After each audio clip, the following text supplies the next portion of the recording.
Welcome to Positive Talk with Kevin McDonald. Hey, that's me. Hi, and welcome to Positive Talk. Our show features the best positive stories and people from around the globe as we endeavor to answer the universal question of why am I here and what is my purpose? Understanding that can change everything, and knowing your greatness is fundamental to living your best life. So join us right now as together we work to create the adventure of our lifetime. And welcome to the show, everybody. We got a great show for you today. But before we get into the show, Brachelle is here. Brachelle, how are you, Brachelle? I am good. I am good. I'm so excited to be here. We had this show rescheduled so that I could be here, and it is very, very meaningful. So we're starting off the day on a really happy note. And on another happy note, would you like to tell everybody what we are doing at 9 a.m. to 10 a.m. on the Brushwood Media Network Monday through Friday? I would love to. So me and Kevin have started a music show that airs on Brushwood, like he said, at 9 a.m. to 10 a.m. every morning. Tune in and listen to that. It's Kevin and Brachelle's music show. It's amazing. There's purpose, there's joy, there's stories involved in telling it, and some really, really good songs to uplift you every single morning. So listen in.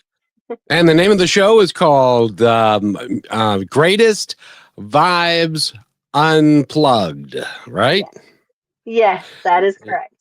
And we now have a new website for it, and so you can go there and find out all about it. But we play a mix of music that means a lot to me and the stories that go around with it, as well as newer stuff that you may know. Some of this stuff is hard for me to believe, but it's like 50 years old, and it's just as pertinent as important to me in my life and stuff. But aside from that, Brachelle, we've got a great guest for everybody today. Would you like to introduce our guest today? Because I'll probably screw up his last name again.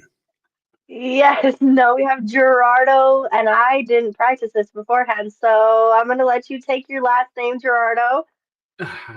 Good afternoon or good morning. It's Gerardo Linarducci. Nice in Italian.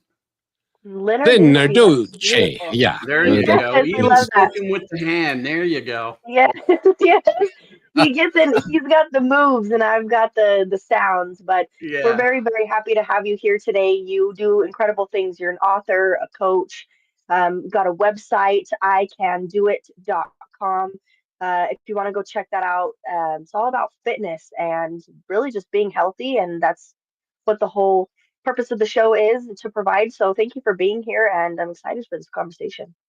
Well, thank you. Thank you for having me. It's sometimes guests on show will just say, "Hey, thank you for having me," right? But you had mentioned something earlier about how much something means to you and rescheduling and so forth. But I'm that type of person that if I don't mean it, I'm not going to say it. So genuinely, thank you so much for giving me the opportunity to talk on your platform. Be still my foolish heart. Do you mean to tell me that there are some people who don't tell the truth in our world? Yeah, Oh right. my gosh, I had no idea. It's crazy. How rude. How rude. Yeah. And so great.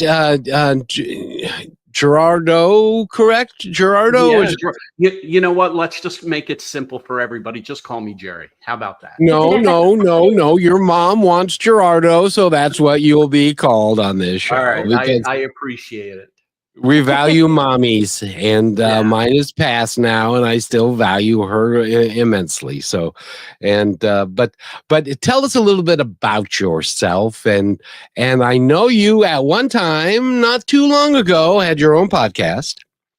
Yeah, that is correct. It was called Drive to the Extraordinary on becoming the greatest that you can become. Yeah. And you had a coach on there who was very well informed and knew what he was talking about. And he's a bit of your mentor. Would that be true? Yeah, his name is Mr. David Gorsuch. The two of us have had a professional relationship for nearly about 25 years. He's been my coach. So if it's not broke, don't fix it.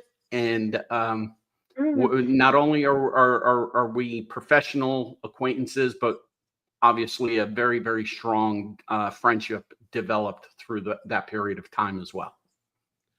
Very good. And now you are a coach in your own right, yes? Yes, I started EYECAN Coaching back in December of 24.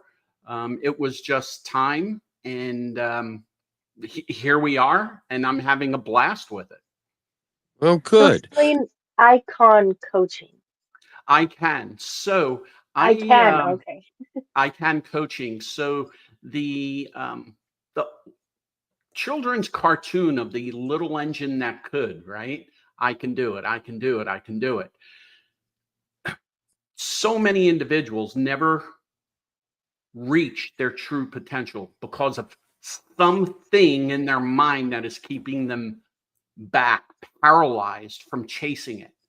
So I am a very goal orientated individual, and that's my motto is I can do it if I really want to do it.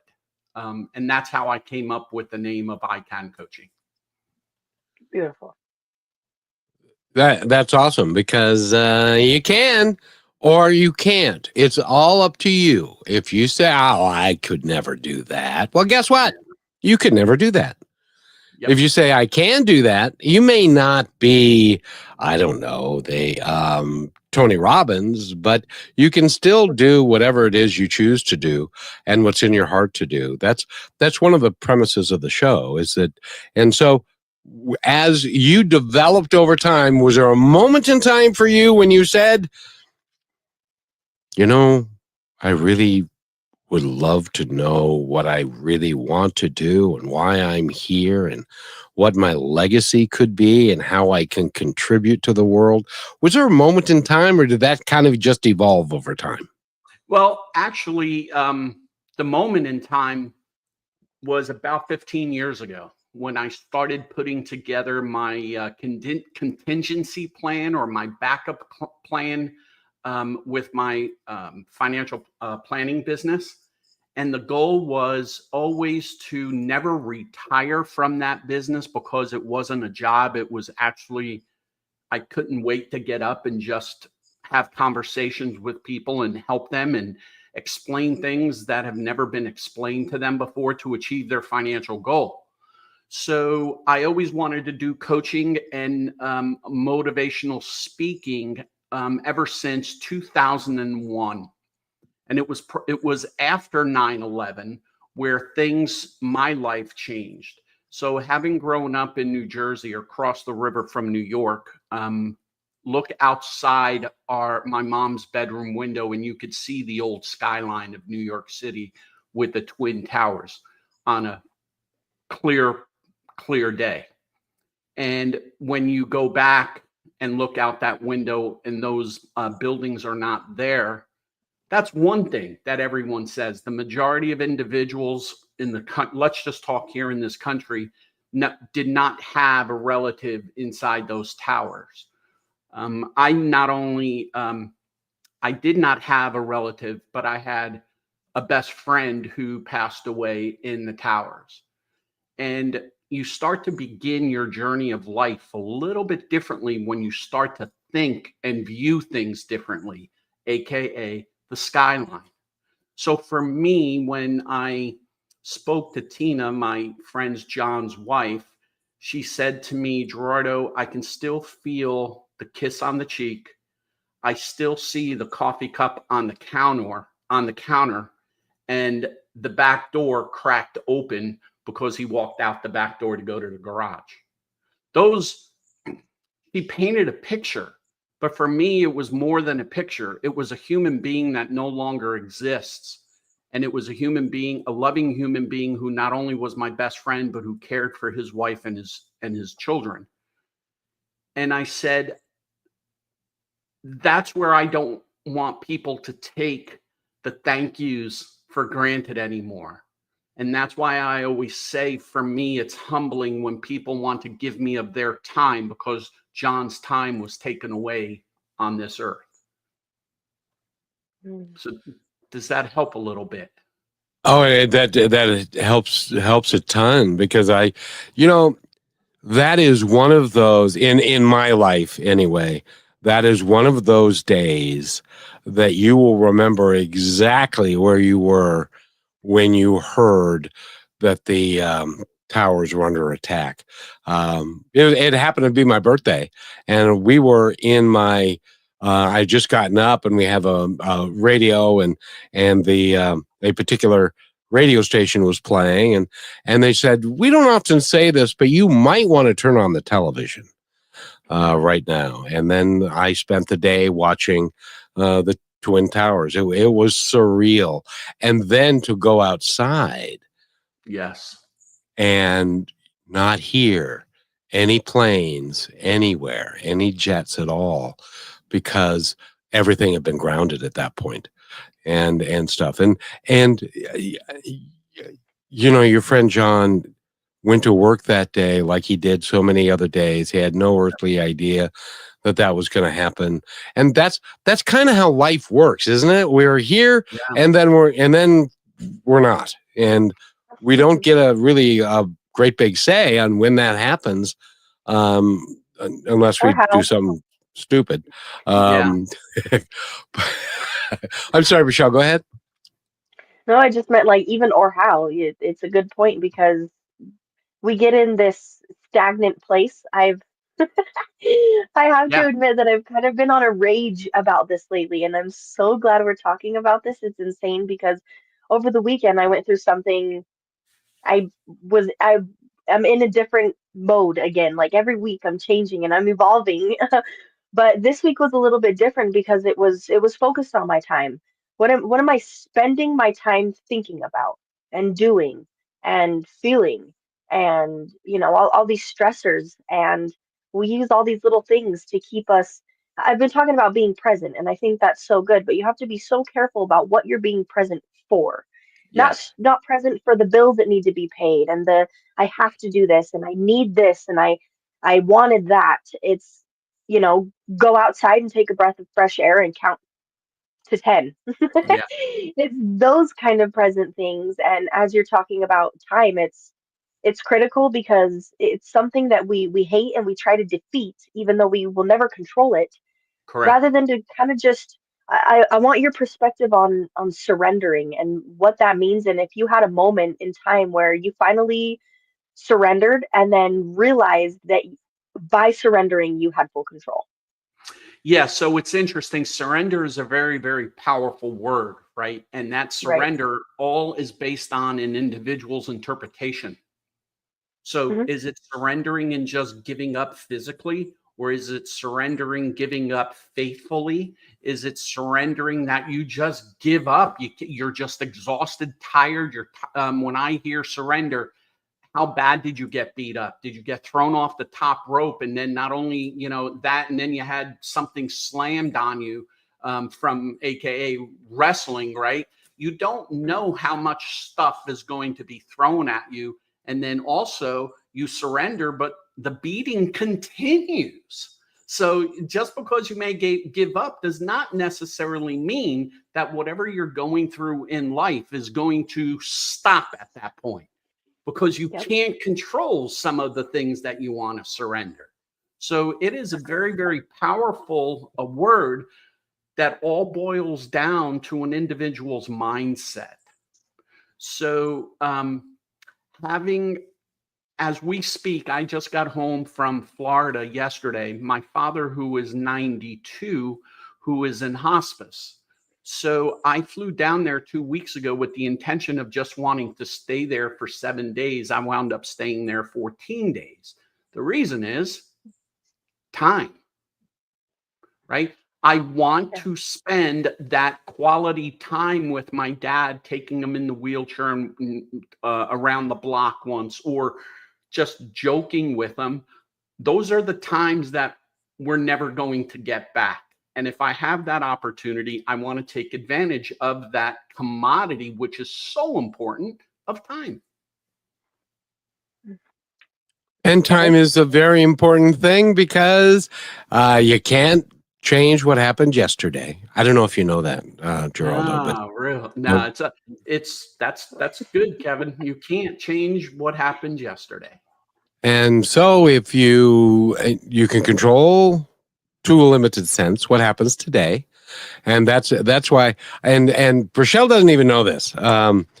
Years ago, I interviewed a guy. His name is Frosty Westerling, and he was coach at PLU. His team won 4 national championships, and he's ranked as the 38th best football coach ever because he did it for so long. And he wrote a book, and the book was called "Make It a Great Day."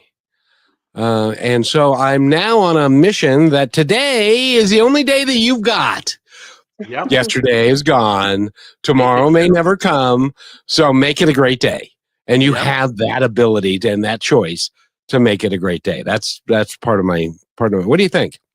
I love it. When you were saying that, I thought about our story. When I say our, my mom and dad and myself, when we immigrated to this country in 1966, right? So I can do it. So imagine two individuals taking their baby, putting them on an airplane and coming over from South America with just $4,000 and not knowing how to read and write the American language.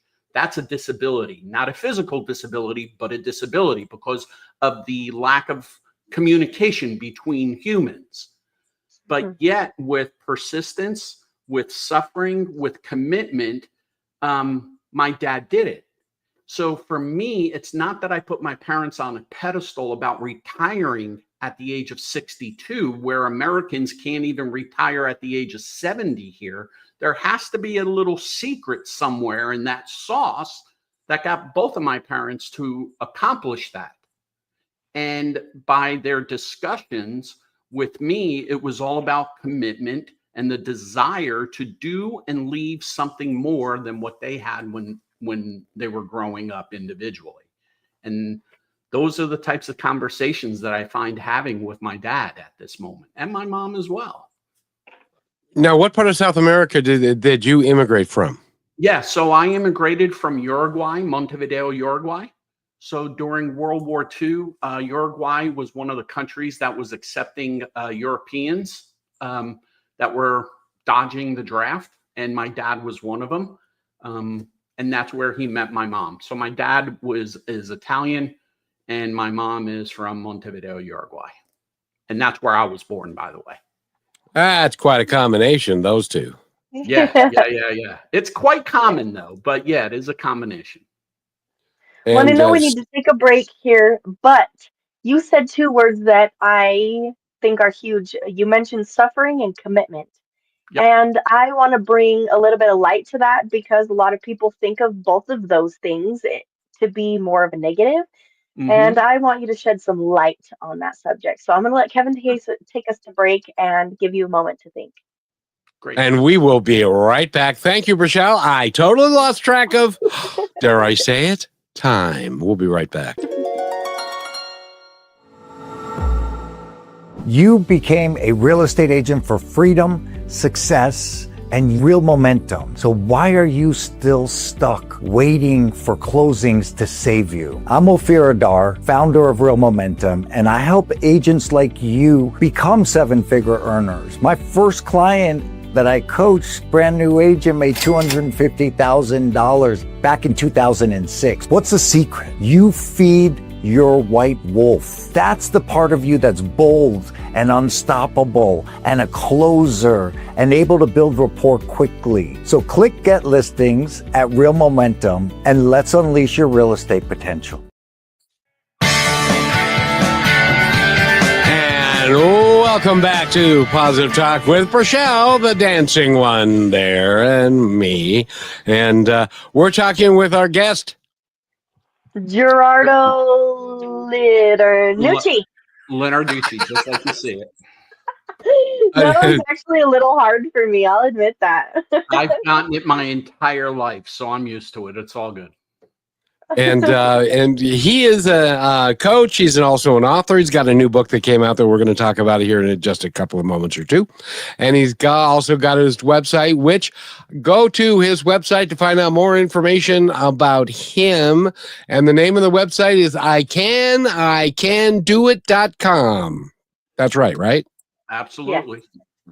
And so very good. And so, Rochelle, repeat the question so that he has a moment to think about it and now is ready to impart his wisdom. Yeah, I just want your perspective, Persuade, and the light on the dark side of what most people think about commitment and what was the other one you said? Commitment and suffering. What that means to you. Yeah. So let's start with commitment. Okay. So commitment means you purposely are going to do whatever it is you want to do. Right. I don't know too many people that would be committed to having a wheelbarrow, having to take it uphill, let alone empty, but then throw 50 or 100 pounds of bricks in there and then try and roll that wheelbarrow uphill. So that is a commitment that a person individually decides to do. Commitment also has pain to it, pain of suffering, because how many times have we all heard, oh, they were born with a silver spoon in their mouth, or it was hand given to them on a silver platter. Commitment means regardless of what you are going to do, nothing will be easy. And you have to understand that from a professional athlete. So I am a professional wrestling fan. I know it's fake, it's entertainment, but these athletes are committed to achieving whatever it is in greatness that they want to achieve. So you take the special guest for SummerSlam this past week. He was not a professional wrestler, a music entertainer, and he trained for 3 months for that one event. He was committed. He said he was committed. But I'm not going to call it the secret. I'm going to call it the magic. Why are you committed? Why are you suffering? When an individual understands what their why is and what their purpose is, it becomes very, very powerful that regardless of what you are selling, you come across convicted. And David, my coach, helped me understand my why. Yeah, we all go to work because we need money to support our families, right? But it's much deeper than that. It's like when you go out to eat dinner and you order that blooming onion, right? It has layers. That blooming onion has layers to it. And understanding your commitment and your suffering, there's different layers to your why. And how convicted are you? So for the past 20 years, when I ask my coaching clients, what's your conviction statement? Not your mission statement. What is your conviction statement? Two totally different topics. And my conviction statement is I get up every morning and I leave a place that someone relies on me as a father, a husband, a supporter, and now a grandfather. And I'm going to go to a place that someone is going to want to take my time, my knowledge, and my wisdom. And someone has to pay a price for that. And it's not going to be my family. That is my conviction statement that everything I do from the moment I wake up to the moment I lay my head down on my pillow, I do it all for the people that support me as a father, husband, supporter, and a grandfather. That is amazing. Thank you for sharing that. Okay. Yeah, sure. Suffering real quick, no different than in the biblical times, right? God killed people, the wrath of God. He destroyed things. He made people suffer so they came closer to him. So suffering, yeah, although it's mental, it's physical, it could be financial. but that's part of life, right? It's that Rocky Balboa. Life isn't, well, Rocky says it, life ain't all sunshine and rainbows, right? So that's how I feel about the suffering. It is good suffering because you're failing, and that's what leads to success. Very good. It's an interesting viewpoint. See, I've been called really Pollyanna-ish, because my philosophy is a bit different than that. Suffering is something that is a human condition that we all go through. It is our response to suffering and to those negative moments in time that have a huge impact on who we are and what we do. If we use that as as a motivation to do something greater than perhaps even ourselves, but then that's a good thing, isn't it? Yeah, absolutely. But suffering does not only come from the negative point of view. There's positive suffering as well. So, for Yeah, you guys are example, saying pretty much the same thing, just on opposite ends, because Kevin is saying that you're going to go through it, it's going to be there no matter what, depending on how you handle it. And you're yep, saying, yes, it's there, but you guys are saying the same thing because it's all on how you use it, right? exactly. So That's the is it going to power. get you further or is it going to set you back? Yep. That's why she's so dang smart, I Good. tell you Yeah, what. right. Wait, Leave it to you her. guys are saying the same thing. Yeah. We have to put a pinstripe shirt on you and make you the ref over here. And by the way, I have to say this. I'm sorry for all the wrestling fans that Hulk Hogan has passed away. Yeah. But he was a major force in wrestling, and I was a wrestling fan all the way back when Jimmy Snuka was a wrestler in the Pacific Northwest circuit Wow. before McMahon took over, and then they took Wrestling National, because at that time there were little pockets Yep. of wrestling, and you had wrestlers that, as a matter of fact, Patty Ryan died in the ring, and he was a wrestler that I knew way back in the 70s. So wrestling is cool, and you're right. It may be entertainment, which it is, but those guys, I wouldn't want to do what those guys do, No. and they train incessantly to make it look as real, and it's very painful. Now, you want to talk about suffering? Getting a chair hit over the head by a chair or thrown down onto the concrete, that's suffering. Yeah.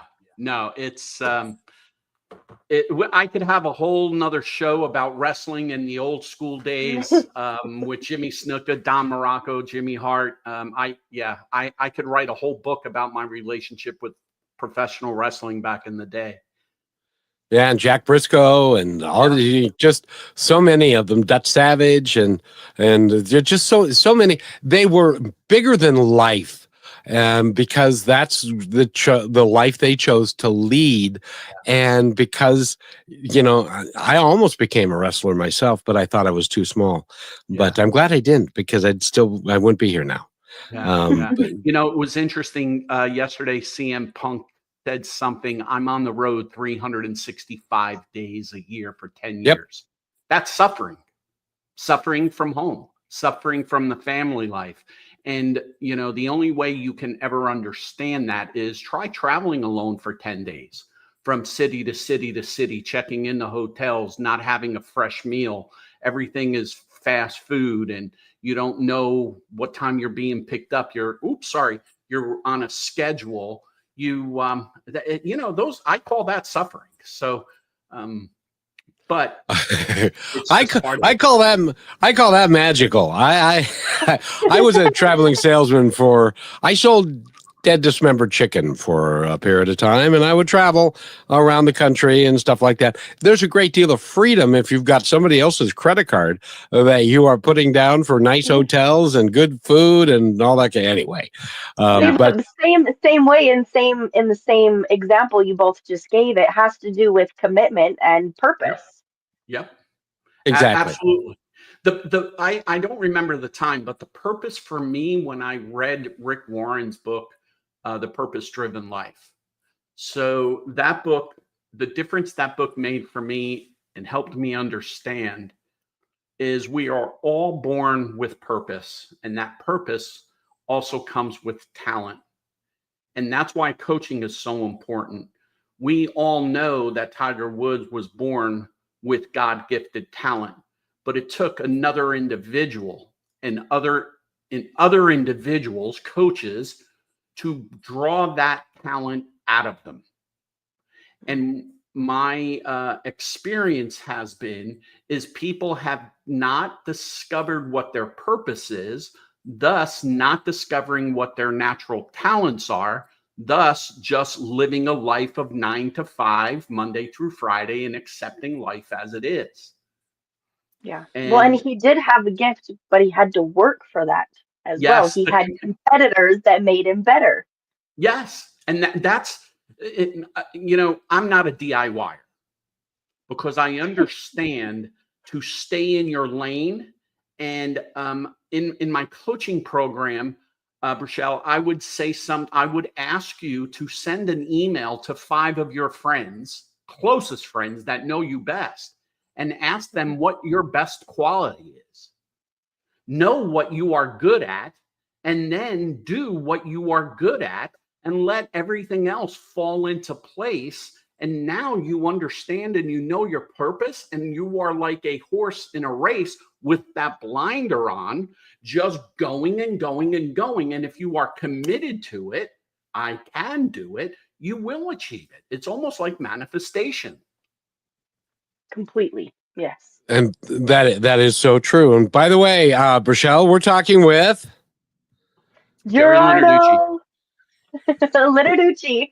There you go. You got it. Very good. We need to take our halftime break, and we will be right back. And we're going to talk about his book when we return. So stay with us, everybody. It's just 1:10. You're listening to Brushwood Media Network, the best in syndicated talk, news, and entertainment shows. As you go about your daily life, look closer. As you gather with family and friends who love and support you, look closer. There are youth right in your community who don't have the home, warmth, and healing you have. So look closer. Every year across America, a staggering 4.2 million youth are homeless or trafficked. And for 50 years, Covenant House has worked relentlessly to keep them safe and protected. Tonight, 2,000 young people will sleep safely in a Covenant House bed. And tomorrow, they will wake up surrounded by love. They get clean clothes, hot meals, medical care, and a safe place to sleep. 24 hours a day, 7 days a week. In sites across America to help them fulfill the great promise of their lives. So look closer at Covenant House. To help or get help, go to covenanthouse.org. And welcome back to Positive Talk with Kevin McDonald and Rochelle. She's right there. And Geraldo Linarducci. Yeah. He's starting to remind me of Pee Wee Herman in Pee Wee's Playhouse when he ran out and he was saying his name and he was like, blah, blah, blah, blah. Oh, that was him when I brought up the foot-long nail file in the prison. Yep, that's hearing you say it. Yes, it is. But Rochelle is the staff linguist, and so she gets to do that stuff. Anyway, we're talking with Geraldo, and you have a book that came out recently. Let's talk about it. Tell us about the book. Yeah, so the book is called The Art of Selling Widgets, and it's on the Amazon platform on my website. But the book came about wanting to spread. There was one of my life insurance mentors. His name was a gentleman by the name of Mr. David Clapp, who has since passed away about 8 years ago now. And I'll never forget that day that I very first met him through my wife. And he came to my house, picked me up, and he goes, "Let's go. You're working with me the next 3 days. I'll drop you off. Just get ready and let's go." So for 3 whole days, he mentored me. And what I realized there was corporate was training me on all their products and how to have conversations with individuals from the corporate side. But there's so much more than just selling a widget or just selling whatever product it is you're selling. There's how to handle objections. There's how to have a conversation with the person, how to find out why you're there. And the philosophy of me, I want to get to the no as quick as I possibly can. Meaning, I don't want to hear the objection. I want to think it over. I got to talk it over with my spouse. This is too much money. And you spend 3, 4, 8 hours putting your proposals together just to get an objection. Well, I want to think it over. Well, what if there was a process that you never heard the words, I want to think it over? It's too expensive. Or I got to think it over and talk to my spouse. There's a process, a very unique process that you take a prospect through that you've already eliminated 3 of the potential 8 or 9 objections that are out there that salespeople normally get. What created you to make this book? And also before that, tell everybody in our audience how you described the widget thing to me, because I thought it was just like literally a widget toy that the kids play with these days, but the actual meaning of a widget. Yeah, so a widget is an imaginary item that you want to try and sell to individuals, right? So it's kind of like we always joked in the early days of my career, you know, you're building something, but you don't have a drill bit. But what do you really need? You need that hole. But in order to make the hole, you have the drill, but you need the drill bit to make the hole. So people are always focused on, oh, I got to go on the solution to make the hole, but they never focus on the problem. And with the widget the widget is an imaginary product that it doesn't matter if you're selling cars or you're selling retirement planning to pre-planned funerals to even shoes. Kevin and I remember back in the day when you went to the mall and people literally put shoes on your feet. They tied your shoes for you before you tried them on, or after you tried, or before you tried them on, right? So that experience, and it's no different than Starbucks. You know, think about it. You're paying $9 for a cup of coffee. You're paying for the experience. That's what you're paying for, right? You can get a cup of coffee at Starbucks, a Pike's for $6, or you can go to the gas station and get the same Starbucks out of a container for $3.10. It's the perception. It is the belief in yourself that you can sell whatever it is. There's an art to selling. And it's a conversation. It's not, you know, a proposal or anything like that. Yeah, do you have to do them? Absolutely. But by that time, my clients were raising their hands and saying, okay, Gerry, what's next? What's the next step? And that's when you know you can sell. I would say you can sell ice cream to an Eskimo, because you're taking the prospect down a journey of discovery of why they need to do business with you and you alone, and keep the competition out. I do have to tell you, it was very concerning to me because back in the day, I sold shoes for Nordstrom. I was a lady shoe salesman. So I take my friend Rochelle to the mall when she visited me here, and we went to the same store. It was bigger and it was different, but the same company that supposedly had the same philosophy. And I said, I'll just relax, just sit down, and somebody's going to come wait on you. I couldn't be more wrong. Because that is something that the art of service and the art of selling doesn't exist anymore. So she and the person said, "Oh, what do you want?" And she said, well, I like that shoe there. So he went literally to the back room. He found her size, and because he measured her feet, and you brought it out in the box and handed her the box. Here you go. Try that out if you want to.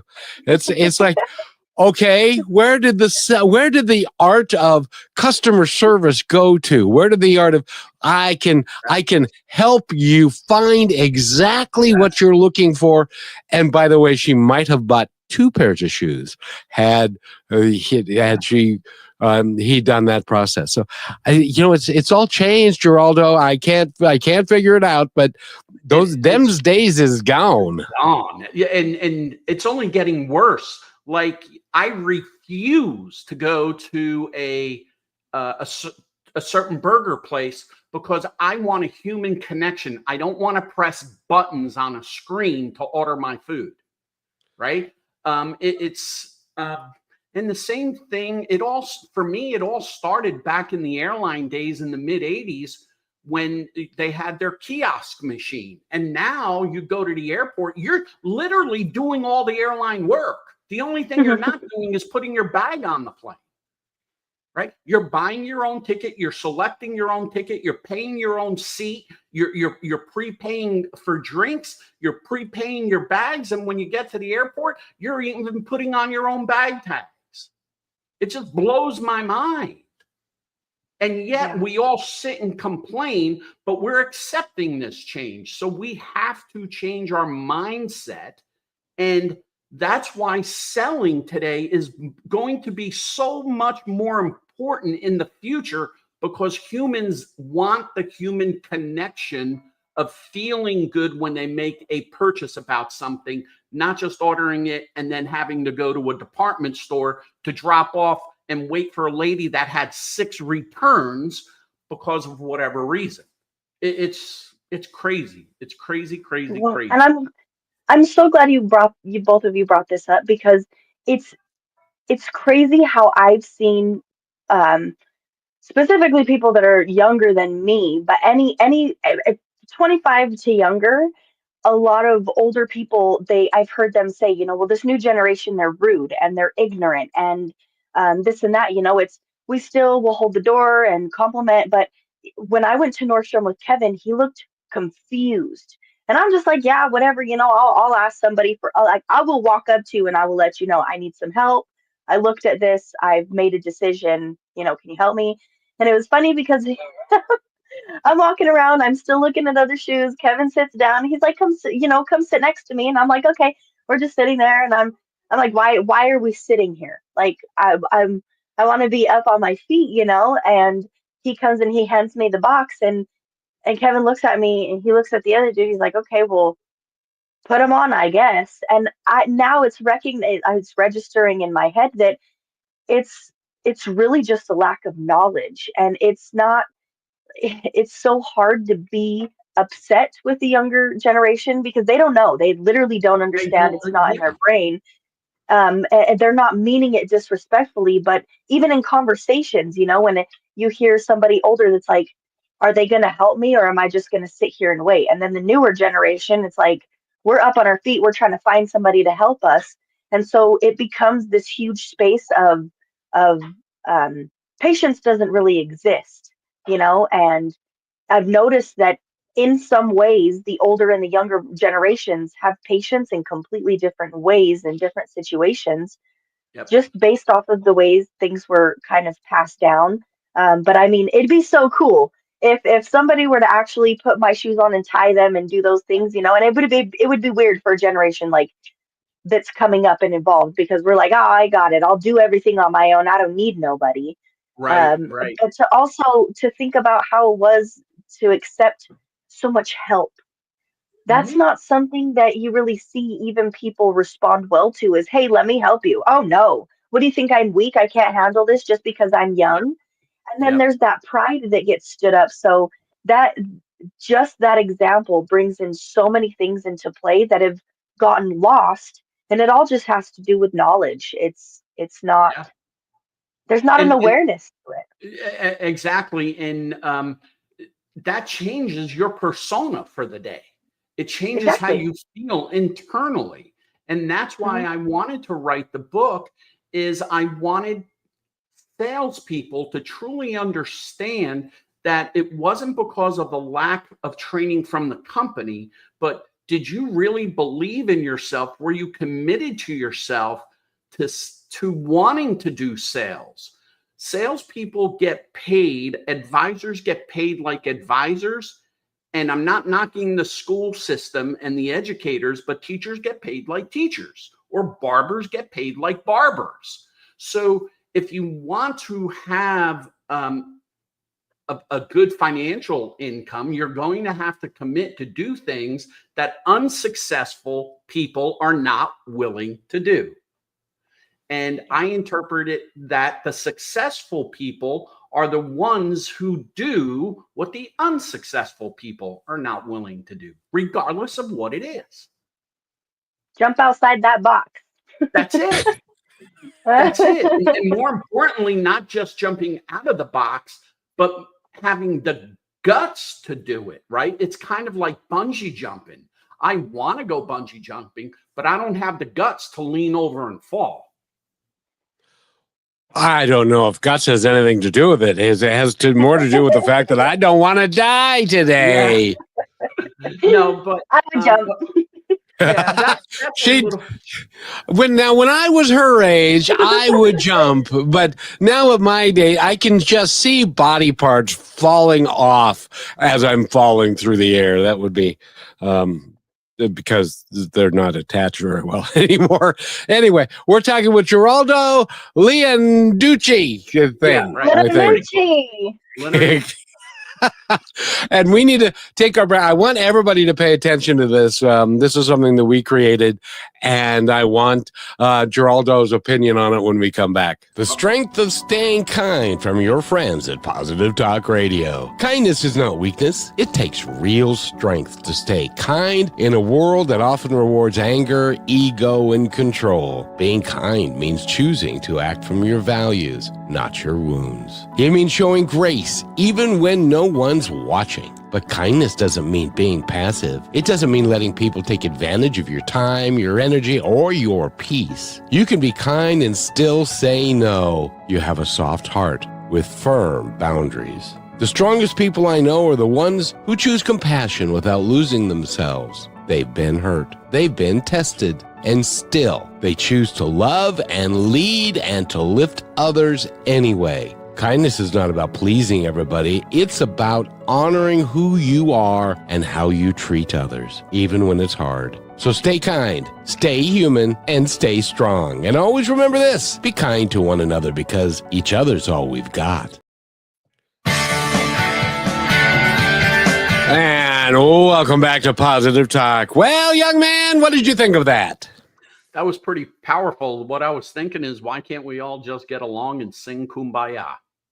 And I get told I'm Pollyanna-ish for saying that, but the reality is, if we all did that, the world would change. If we all recognize that we're connected. Absolutely. It doesn't matter. You know, yesterday when I was flying home, there was an elder lady in front of me, and she was having a hard time putting her carry-on in the overhead. I said, ma'am, have a seat. I'll take care of that. And she was like, oh, you're so kind. And I said, well, thank you. But I would hope someone would do that for me when I'm at your stage. Right. So it is important to be kind, because you don't know the person in front of you. You have no idea what kind of day they're having. And if they're having a very, very bad day, your small one act of kindness can change their entire perspective. And it's kind of like the butterfly effect. It will change other people's lives as well, of the people that come into contact with that individual that you just had one random act of kindness. Well, and even when in that one random act of kindness that you did with the lady on the airplane, you still had a choice of how you were going to handle that. You could have said what you said, or you could have said, "Oh, think nothing of it. I was just trying to get your ass out of the way so I could sit down." And that has a completely different connotation to being kind and being not so kind. Michelle, do you agree with that? Yes, I was waiting for you to let me talk because that had such a powerful impact. And I had a similar thing happen because not only were you that person, but everyone on the plane, everyone who was near her, who had that opportunity to be that person and thought about it but didn't, that also went through their head and that stayed with them. And Yeah. next time they're probably going to be like, I need to be that person. I need to do that next time because that intuition is in all of us to help each other. We're consistently fighting it. We even fight it when it comes to helping ourselves. And this happened to me this morning. I was driving from the freeway and there was this Porsche specifically. You think, oh, it's just a nice car. The guy looked kind of young. And you just see, he's kind of swerving, but he's going extremely fast. I was already going with the speed of traffic over 10 miles an hour of the speed limit. And I get all the way down through my neighborhood and I see him again behind me. And I think to myself, everybody else is making the situation very hard for this guy. He's clearly trying to get somewhere, and we don't know the reason for that. And I saw someone else who was like kind of staying in the way to not let him get over. And I'm thinking, that's kind of maybe a good thing to do because you're keeping him from getting pulled over or whatever. But if you put yourself in that position to be the negative domino effect, why, first of all, are you doing that? Because that comes back to you. But also, I had the opportunity to just slow down as the light turned green and everybody sped up. I slowed down completely. Everybody behind me was now delayed so that he could get over. And I see him book it all the way across 4 lanes and turn at a light in front of a car that was already going over the speed limit. And he went directly into the hospital. Yeah. And everybody stopped at that light. I didn't, so bad in me. I wanted to roll the window down and just say something to the person next to me who had been in his way that whole time. But I just looked at them for an extra long second and smiled and then looked away. And I could feel that person like, why? Why was I being that? So just as positive as the domino effect can go, it Yeah. also can be that negative. And why put yourself in the position to create that when you can literally just get out of the way or stay in your own lane? And I like how you said that about having the blinders on, because you want to be aware of what's around you, but you don't want it to be affecting your direct path Yeah. and Yeah. how that affects others as well. So the surroundings and what you create to be the example for of other people and who you have around you as well and the kind of people they are is probably the most important thing of Most your life. important. Would you agree? Yep. Absolutely. One of my favorite things to say is if you want to meet someone or whatever, you have to surround yourself with individuals that can lead you to the people that you want to meet. And that's how I lived my life, my entire life. Michael Jordan once said, I miss every shot that I don't take. So what's the worst that can happen? No, you already got nothing. Right. Yeah, That's So true.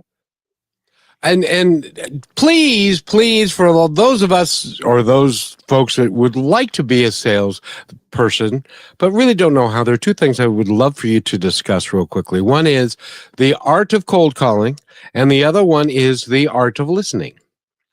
absolutely. Let's do cold calling. That's probably the hardest thing to do, right? A telephone, your cell phone, it weighs 2 pounds, but when you have to make a cold call, it probably weighs 400 to 500 pounds. It is the worst thing to do.